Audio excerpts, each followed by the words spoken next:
打咗俾黑皮啊？係咪打咗俾黑皮？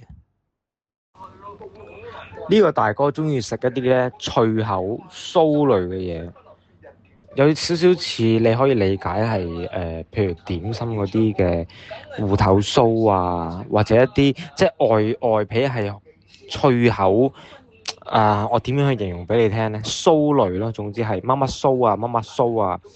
咁另外就係燒肉。咁大哥提到有一樣嘢，佢好希望你準備嘅呢，就係一大嚿嘅燒肉，上邊係有芝士，一劈熱辣辣嘅芝士抌落去上邊嘅。跟住同埋大佬仲中意食就係豬嘅排骨，係啦，豬嘅排骨。係啊，阿成點啊？阿成感覺點啊？攻個黑皮後，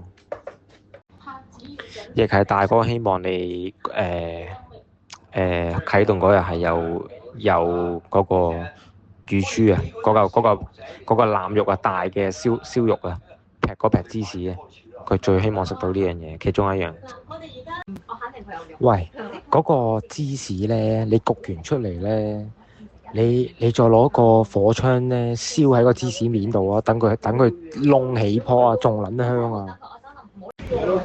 喂，今晚係個好日子啊，大貢黑皮啊！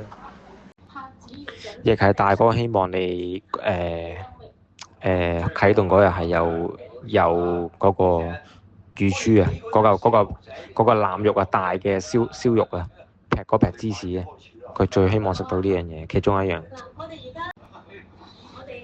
同埋燒魚，泰式燒魚。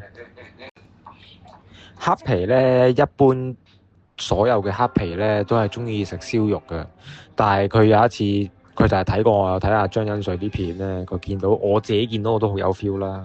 佢食呢個燒肉嗰陣時，佢嗰片芝士咧，佢自己揀嘅，跟住係佢每次整落去咧都喺焗爐焗興咗片芝士焗溶咗，跟住一劈落嗰塊燒肉度熱辣辣咁食㗎。